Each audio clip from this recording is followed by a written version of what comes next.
창세기 25장 19절부터 36장까지는 이삭의 가족들 이야기가 중심을 이룹니다. 특히 쌍둥이 야곱과 에서의 이야기가 주를 이루는 것이죠. 이삭과 그의 가족들 이야기는 이삭과 리브가 사이에서 태어난 쌍둥이 형제 야곱과 에서의 이야기가 주요한 한 장을 이루고 있습니다.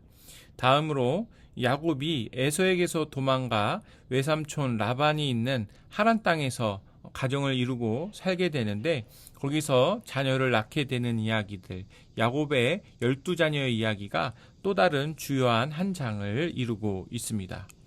그리고 창세기 25장 이후에 이삭과 야곱과 요셉의 이야기들을 읽을 때 우리가 유념하면 좋은 그런 포인트, 중요 포인트 3가지가 있는데 그것을 같이 한번 확인해 보겠습니다.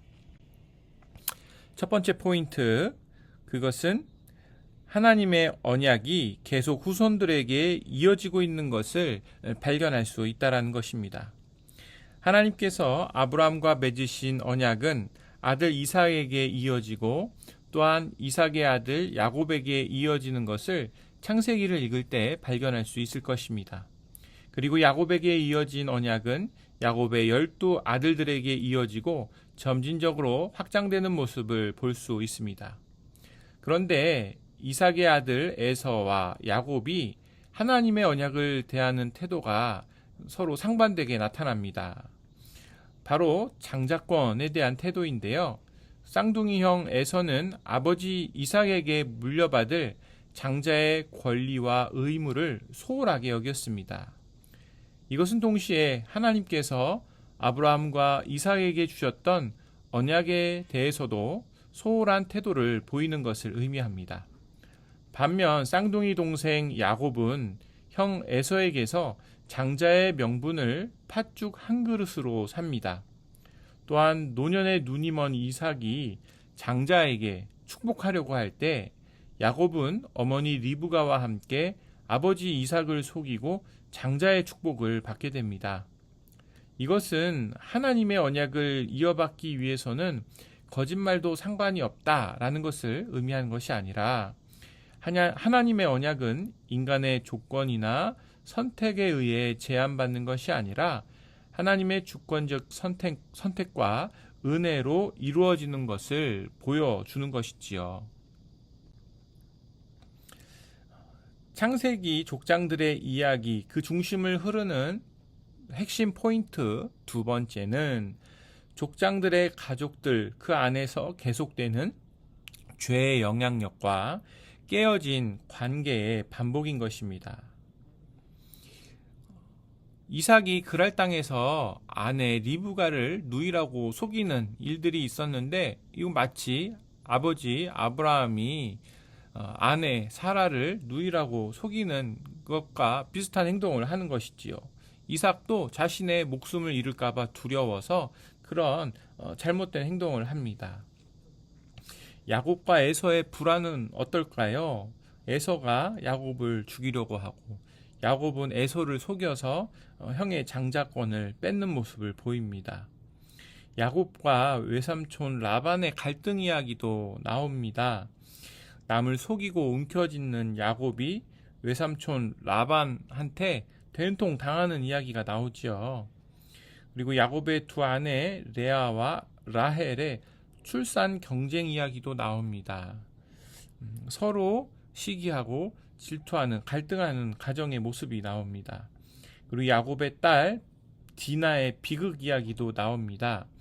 디나가 그 이방 땅에 있는 사람들 구경하려 나갔을 때에 히위 사람 하몰의 아들 세겜에게 겁탈을 당하는 안타까운 일이 있습니다.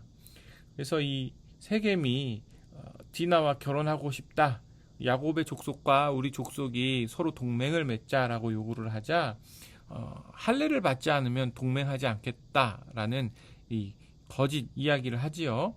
그래서 동맹을 맺으려고 한 것이 아니라 그들을 치기 위한 꾀를 냅니다.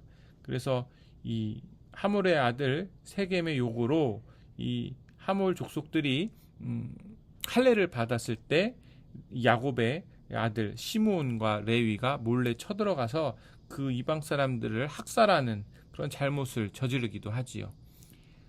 하나님의 선택받은 이 족장들의 이야기인데 그 안에 죄의 영향력과 그리고 깨어진 관계의 그런 상처들이 계속해서 드러나는 것을 우리는 확인하게 됩니다. 야곱의 12아들들은 두 아내 레아와 라헬의 갈등과 경쟁 가운데서 태어나게 됩니다. 남편 야곱의 마음을 얻기 위해 경쟁이 너무 심해서 결국은 자신이 데리고 있는 이 여종을 남편에게 첩으로 들여서까지 자녀를 더 많이 낳고자 합니다. 이 그림은 야곱의 자녀들을 정리해 본 것이죠. 이름 앞의 숫자는 태어난 순서입니다. 참고하시기 바랍니다. 다음으로 창세기 족장들의 이야기 중심을 흐르고 있는 핵심 포인트 세 번째. 그럼에도 불구하고 아브라함에게 하신 언약을 신실하게 이루어 가시는 하나님입니다.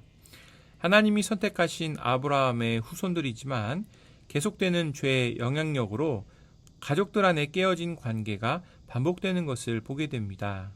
그럼에도 불구하고 야곱의 가족들이 쇠락하는 것이 아니라 점점 많아지면서 후에 12지파의 큰 민족을 이루는 이스라엘의 기틀을 마련하게 되는 것을 보게 되지요. 오늘날의 그리스도인들도 자격이 많아서 하나님의 백성이 되는 것이 아니라 자격이 없는 자이고 하나님을 찾지도 않는 사람이었는데 하나님께서 먼저 찾아와 주셔서 은혜로 주님의 백성이 되게 하십니다. 그런 의미에서 야곱은 우리의 모습과도 너무나 많이 닮아 있는 사람입니다. 야곱이라는 이름의 뜻은 팔 뒤꿈치를 잡는 자, 속이는 자라는 뜻입니다. 야곱은 살기 위해 남을 속이고 남의 발 뒤꿈치를 잡고 빼앗아야 하는 사람이었습니다.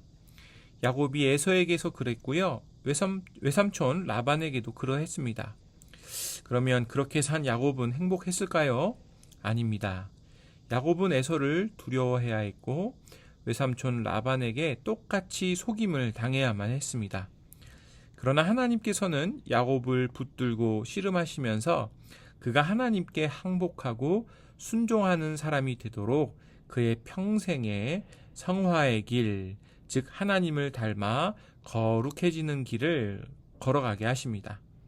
창세기 32장에서 하나님은 야복나루에서 두려움에 떨고 있는 야곱을 만나 밤새도록 씨름을 하십니다. 그리고 야곱의 엉덩이 뼈를 치심으로 그날 밤을 평생 기억하며 절뚝거리며 걷게 하시죠. 그때 하나님께서 야곱을 축복하시며 야곱이라는 이름을 이스라엘로 바꿔주십니다. 이스라엘은 하나님과 겨루어 이긴 자라는 뜻입니다. 이제 야곱은 자신의 손으로 남의 것을 속여 빼앗는 인생이 아니라 하나님께 항복한 자로서의 인생을 살아가게 됩니다. 그러나 역설적이게도 하나님께 항복하고 회개하여 돌이킨 인생은 하나님의 자녀로서 하나님과 겨루어 이긴 자로서의 삶을 살아가게 됩니다. 여러분, 누가 하나님을 이길 수 있을까요? 아무도 없습니다. 그런데 자녀 이기는 부모는 없다고 하나님께서는 당신의 자녀들에게 이스라엘이라는 이름을 주십니다. 우리도 예수를 믿을 때 영적인 이스라엘 백성이 됩니다. 내가 자격이 있어서도 아니고 내가 능력이 있어서가 아니라 하나님의 신실하심과 크신 은혜로 그렇게 되는 것입니다.